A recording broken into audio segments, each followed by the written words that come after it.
ታሪካችን የሚጀምረው በውበቷ አቻም የለሽ በተባለላት ኒውዮርክ ከተማ ውስጥ ሲሆን የኤፍቢአይ ኦፊሰሮች መሳሪያ የያዘ ታክሲ አስቁመው ሹፌሩን ሲይዙት እያስመለከተን ነው። በተመሳሳይም አንዱ መሪ የሚባለን ግለሰብ ቤት ሰብረው ወደ ዋናው የኤፍቢአይ ቢሮም ይወስዱታል።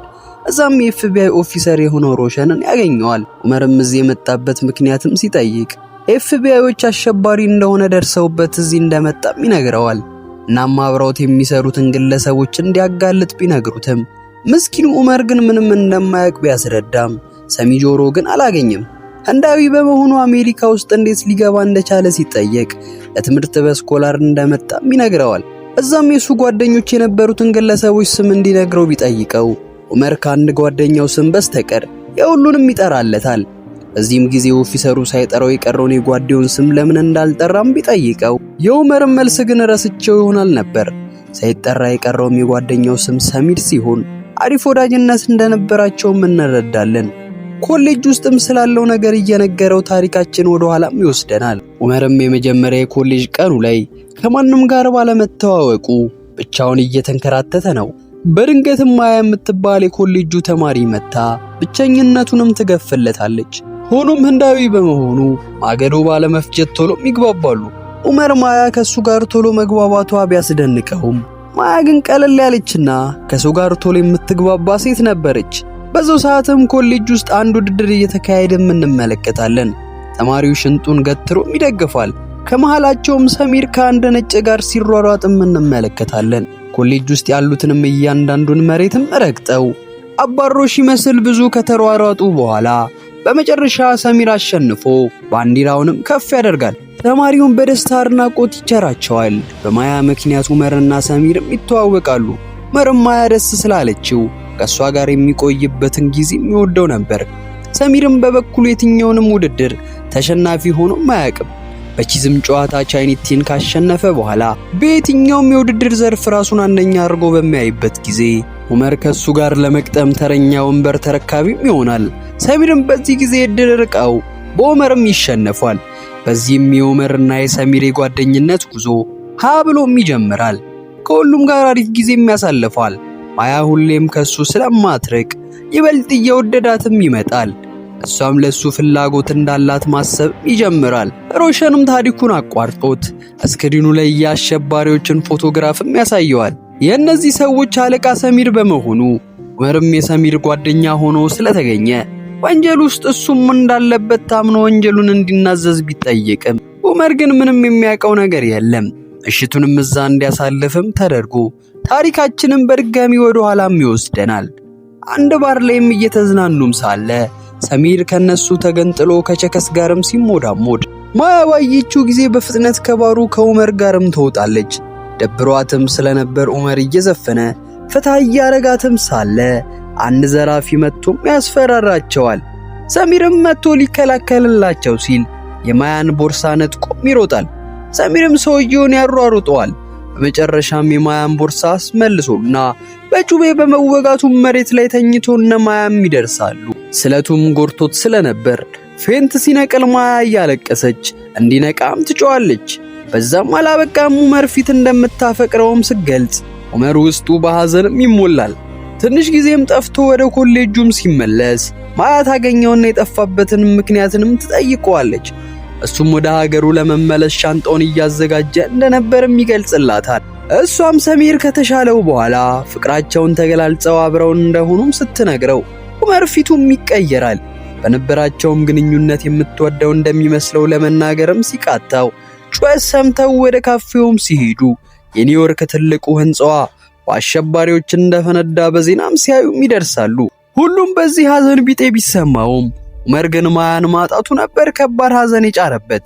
ከኮሌጁም ላይ መለስ ቀጥ ብሎም ይሄዳል። ከዛን ጊዜ ጀምሮ እነሱን አይቷቸው እንደማያውቅ ለሮሸን ቢነግረውም በድጋሚ እምነት አላገኘም። ዑመርም ሰሚርን ያምነው ስለነበር ሰሚር አሸባሪ ሊሆን አይችልም ብሎ በሚከራከርበትም ሰዓት ሮሸን አንድ ድርድርም ያቀርብለታል። ያም በድጋሚ ከሰሚር ጋር ተገናኝቶ ለነሱ ሰላይ እንዲሆን ሲሆን በዚህም የሁለቱ ንጽህና እንደሚረጋገጥ በነገረው ሰዓት ዑመር እሱ ላይ ያደረጉበት ነገር በጠቅላላ ድራማ እንደነበርም ይረዳል። ይህም ኡመር ታክሲ ውስጥ የተገኘው የራሱ መሳሪያ ሳይሆን ኤፍቢአይ ያቀነባበሩት ድራማ እንደሆነም እንረዳለን። ኡመርም እሱን ለመርዳት ፍቃደኛ እንዳልሆነ ቢገልጽም ሮሸንም እንዲያ ካላደረገ ወደ አስፈሪ እስር ቤት ተልኮ ስቃዩን ሊበላ እንደሚችል ነግሮትም ይለየዋል። ማታም ብዙ አስቦበት ሮሸን እንዲመጣ አስደርጎ በድጋሚም ይገናኛሉ። በሐሳቡም እንደተስማማ ነግሮት ይህንንም ያደረገው እሱም ሆነ ሰሚር አሸባሪ እንዳልሆኑ ለማረጋገጥ እንደሆነም ይነግረዋል። በመጨረሻም ሐሳባቸው ስለተሳካ መሳሪያ ተኩስ እንዲለማመድ አድርገው በደንብ ያሰለጥኑታል። በቀጣይም መኪና መደበውለት ማያ ልጇን ከትምህርት ቤት ልትወስደው ስትመጣም ያያታል። በዚህም ረስቶት የነበረው ፍቅሩም ይቀሰቀስበታል። ከብዙ ማጣራትም በኋላ ሰሚር አሸባሪ መሆኑን ለኡመር ያረጋግጡለታል። በዚህም ኡመር ኤፍቢአዮች ሰሚርን የማይጎዱት ከሆነ ብቻ ሊተባበራቸው ይስማሙ። ማያ አይታው እንድታወራው ብዙ ነገር ቢሞክርም ሳታየው ትቀራለች። በመጨረሻም ተሳክቶለት መታ ትጠመጠምበታለች። ከልጇ ጋርም ይተዋወቃል። በተመሳሳይ ሰዓትም ሰሚር የኮንስትራክሽን ስራ ላይ ሆኖ እንመለከተዋለን። ማያም ደውላለት ሁለቱም ጓደኛሞች በስልክ ታገናኛቸዋለች። ማታም ቤታቸው ራት እየበሉ አሁን ምን እየሰራ እንደሆነም ሲጠይቁት በአንድ ኩባንያ ተቀጥሮ እየሰራ እንደሆነም ይነግራቸዋል። ጠዋትም ስራ ቦታ ወደ ተባለውም ሲሄድ ቢሮ ውስጥም ሮሸን እየጠበቀው ነበር። ማዳመጫ ሰጥቶት ቤት ድብቅ ቦታ እንዲያስቀምጠው ባዘዘው ሰዓት ኡመር ንዴቱ ገንፍሎበት ይህን እንደማያደርግ ለሮሸንም ይነግረዋል።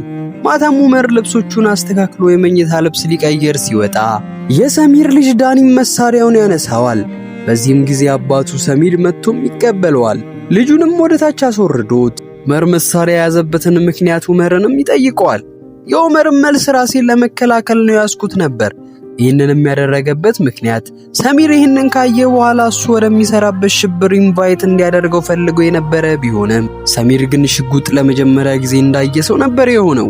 ሌላ እቅድም ያቀዱና የሆነ ምሽት ላይ ኡመርና ሰሚር እየተራመዱ ሳለ የሆነ ሰው ሊያጠቃቸው ሲሞክር ኡመር በሽጉጥ ብሎም ይደፋዋል። ከቦታውም በፍጥነት ካመለጡ በኋላ ሰሚር እንዲህ ማድረጉ አስፈላጊ እንዳልነበር ተናግሮ ከሱና ከቤተሰቡ እንዲርቅ ነግሮትም ይሄዳል። በተመሳሳይም ተመቶ የወደቀው ሰው ሲነሳ ነገሩ ድራማ እንደሆነም እንረዳለን። ማታ ላይም ሰሚር ኡመርን ወደ አንድ ቦታ ይዞትም ይሄዳል። እዛም ኡመር በፎቶ ያያቸውን አሸባሪዎች ቦታው ላይ ተገኝቶም ያያቸዋል። ከመካከላቸውም ከሰሚር ስራ ጋር እኩል እየሄደ ያልሆነው ግለሰብ ኡመርን እንዲገለው መሳሪያ ይሰጠዋል። ይህንንም የሚያደርገው ለስራቸው ጅማሮ ኡመርን የግድ ማመን ስላለበት ነው። ኡመርም ሰውየውን ተኩሶም ይገለዋል። አንድ ቦታ ላይ ቁጭ ብለው ማውራት ይጀምራሉ። ሰሚርም እንዲህ አሸባሪ ከመሆኑ በፊት ምን አጋጥሞት እንደነበር ታሪኩ ወደ ኋላ ወስዶንም ያሳየናል። ማያ ወዳለችበት ሀገር ለመሄድ ባቡር እየጠበቀም ሳለ ኤፍቢአይ ኦፊሰሮች ይይዙትና ወደ አንድ ድብቅ ቦታ ይዘውትም ሄደው አሸባሪ መሆኑን እየገለጹ ግብረአበሮቹ የት እንዳሉ እንዲናገር ጥያቄም ያቀርቡለታል። ይባስ ብሎም ያስጠረጠረው በየቦታው ሲሄድ የሚያነሳቸው የህንጻ ፎቶግራፎች ዋነኛ ተጠርጣሪ አድርገውታል። ሰሚር ግን ምንም የሚያውቀው ነገር የለም። እሱ ያላወቀው ነገር በእነዚህ ሰዎች ከመያዝ ሲኦልን መምረጥ ቀላል መሆኑ ነው። እነሱም ግብረአበሮቹን እንዲናገር የሰው ልጆች ላይ ይደረጋሉ ተብሎ የማይታሰቡ ነገሮችን ሰሚር ላይ የሚያደርጉበታል። እንደሱ ምንም የማያውቁ ብዙ ሺህ ነዋሪዎች ወደዚህ ትንሿ ሲኦል የመጡ ሲሆን እዚህ እግራቸው ከረገጠ ጀምሮ እንደ ሰው ሳይሆን እንደ እንስሳ ሲረገጡ እየኖሩ ነው። ይሄ ነገርም አብዛኞቹ ላይ የስነ ልቦና ጉዳት የደረሰባቸው ሲሆን ከነዚህም አንዱ ሰሚር ነበር። የሆነ ቀንም እንደሱ ታሳሪ የነበረው ግለሰብ ተጠግቶት ኤፍቢአዮች ላደረጉት ነገር መበቀል የሚፈልግ ከሆነ ከዚህ እንደተፈታ ብራውን ብሪድ ኤኒ ኒውዮርክ የሚል አድራሻ ፈልጎ እንዲመጣም ይነግረዋል። ከትንሽ ቀናቶችም በኋላ ሰሚር ምንም መረጃ ስላልተገኘበት ነፃም ይወጣል። 9 ወር ሙሉ ስትጠብቀው የነበረችው ማያ ከበርም ትቀበለዋለች። ሰሚርም ከወጣበት ጊዜ አንስቶ እዛ የደረሰበት ስነ ልቦናዊ ጉዳት ደስተኛ ሊያደርገውም አልቻለም። ማያ ግን ሁሌም ከጎኑ ነበረች። ከቀናቶችም በኋላ ወክ እያደረጉ ሳለ ያ ሰውዬ ያለው ነገር ትዝ ብሎት አድራሻውን ያስስ ጀመር። በመጨረሻም አግኝቶት ሰውየው እንዳለውም ሲጠይቃቸው ዳቦ አሽገውም ይሰጡታል። ሰሚርም ደጋግሞ እየሄደ መጠየቁ አጠራጥሯቸው በመኪና አፍነውም ይወስዱታል።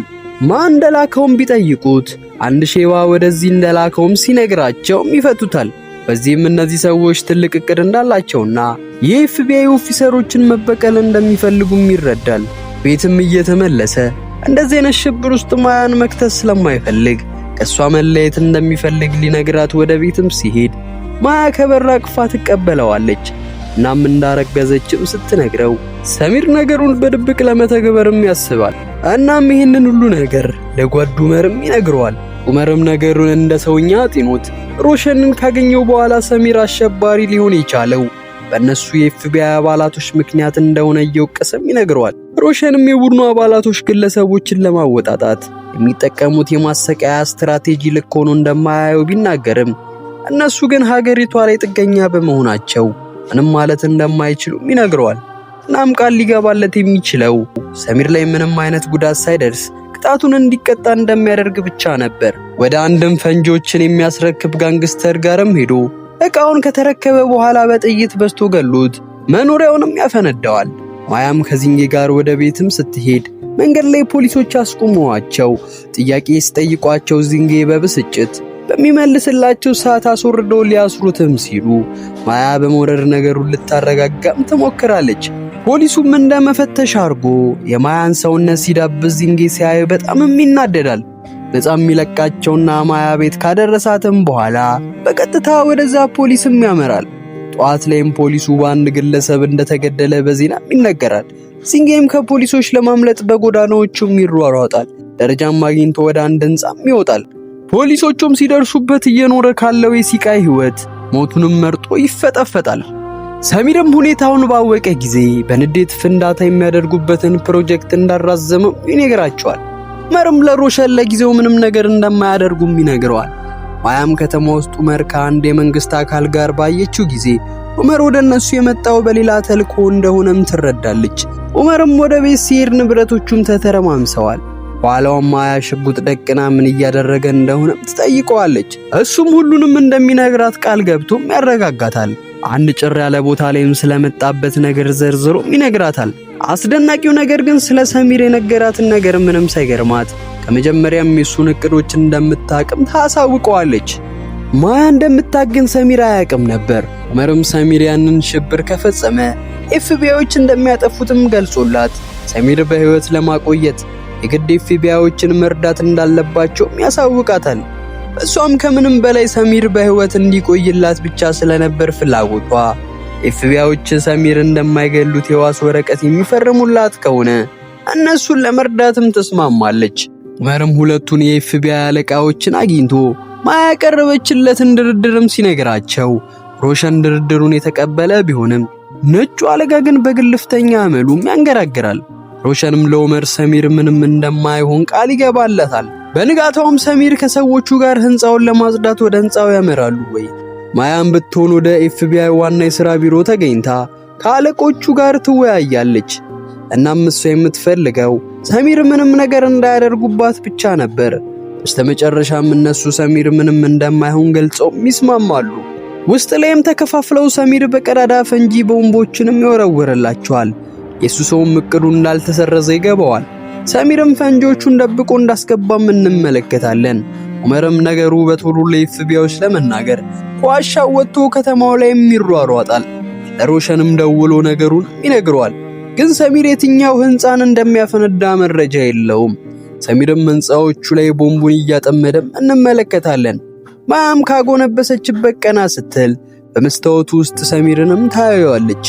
እናም ሰሚር ለማፈንዳት የፈለገው ህንፃ የኤፍቢአይ ዋና ቢሮን እንደሆነም እንረዳለን።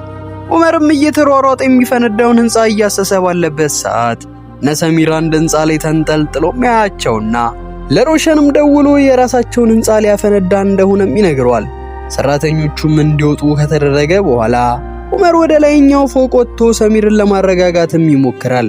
ለማፈንጃነት የምትጠቀመውን ሞባይል እንዲጥልና ከኤፍቢአዮች ጥቃት ራሱን ነፃ እንዲያወጣ ቢነግረውም ሰሚርም ወይ ፍንክችም ይላል። ሄሊኮፕተሮችም ዙሪያቸውንም ይከባሉ። ዑመርም ህንፃው ላይ ማያ እንዳለችም ሲነግረው ሰሚር ይደናገጣል። ማያም በዛች ሰከንድ መታ ሁሉን ነገር እንዲተውና ያንን ካደረገ ኤፍቢአዮች ምንም እንደማያደርጉት ብታሳውቀውም እዚች ዓለም ላይ መኖር የሰለቸው ሰሚር የያዘውን ሪሞት ጥሎ ደረቱን ለጥይትም ይጋብዛል። ማያም ወደሱ ስትሮጥ ለሱ የተተኮሰው ጥይት እሷንም በስቶ ሁለቱም ጎን ለጎን ህይወታቸውም ያልፋል። ኡመርም ጓደኞቹን ማትረፍ ሳይችል ፊት ለፊቱ ተገለውም ይሞታሉ። ከትንሽ ወራቶችም በኋላ ዳኒ የትምህርት ቤቱን ስፖርት እየተወዳደረ ሳለ ሮሸን ወደ ተቀመጠበት ኡመር ሄዶም ይቀመጣል። ኡመርም ሮሸን ቃል ገብቶለት የነበረውን ነገር ባለመጠበቁ እንደተናደደበትም እንረዳለን። እናም ሊያወራው ፈቃደኛም አልነበረም። ከጌሙ በኋላ ዳኒ ወደ ኡመር ሄዶ ሲያቅፈውም እንመለከታለን። ታሪኩም ኡመር የዳኒ አሳዳጊ ሆኖ እንደተገኘ አስረድቶን ታሪካችን ያበቃል። ይሄ ኒውዮርክ የተባለው ፊልም በእውነተኛ ታሪክ የተመሰረተ ሲሆን በፈረንጆች አቆጣጠር 2001 ላይ ከባድ የቦምብ ፍንዳታ የተፈጸመ በመሆኑ የኒውዮርክ ኤፍቢአይ አባላቶች ስደተኛ ተጓዦችን ይዘው ፊልሙ ላይ እንዳየነው አሰቃቂ ድርጊቶችን ያደረሱባቸው ሲሆን በመረጃ እጦትም ምክንያት የተወሰኑት ነፃ ወጥተዋል። እናንተስ ብትሆኑ ምንም በማታውቁት ነገር ተይዛችሁ ልክ እንደ ሰሚር 9 ወር ሙሉ ብትሰቃዩ ምን አይነት እርምጃ ተወስዱ ይሆን? ሰሚርስ በእናንተ እይታ ልክ ነው? መልሱን በኮመንት ይመቻችሁ።